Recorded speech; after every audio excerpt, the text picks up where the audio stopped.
Once again, the reason why the CCP wants to connect all the money from 50 years later and 30 years ago is that China's economy is now at its most critical moment since the reform and opening up, and it has reached a point where it is enough to shake the political foundation of the CCP regime. One of the most serious problems is that the finances of local governments are unable to make ends meet, and many local governments are already in a state of financial bankruptcy.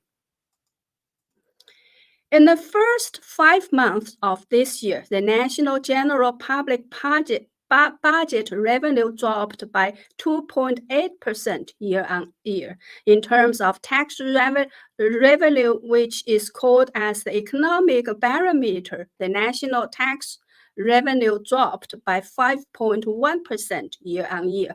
And the biggest source of revenue for local governments, the revenue from land use rights, dropped by 14% year-on-year.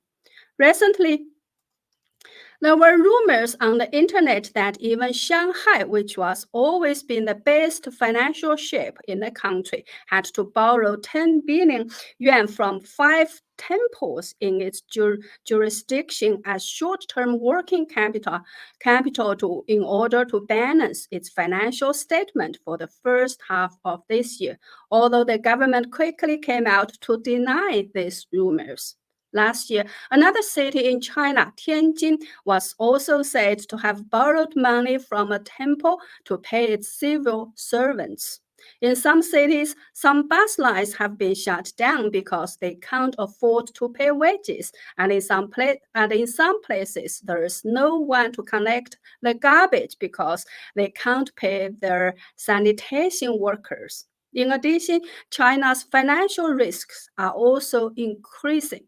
According to Chinese official media reports, more than 40 small and medium-sized rural banks have been absorbed and merged or dissolved since the beginning of June this year. They didn't use the term bankruptcy just to save face. There are also at least 337 banks officially categorized as high-risk institutions. On the other hand, corruption in the banking sector is also increasing day by day. In the first half of this year alone, banks also saw 21 officials fall from grace, including 2 vice ministerial level cadres. More financial system shockwaves are on their way. Problems of unemployment, lower wages, and so on are also prevalent. The number of newly registered unemployed residents in Shenzhen rose as much as 40% year-on-year in the first quarter. You know, Shenzhen borders Hong Kong and was once known for its vibrant private economy and technology companies. If the unemployment rate is so high even in Shenzhen, how much worse could the situation in other cities be?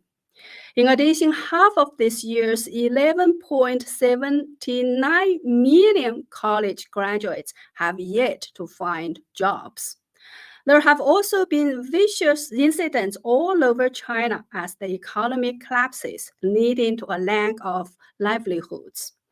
All of this is the backdrop for Xi Jinping's internal speeches about civil war and the need to use the military to defend the CCP's regime.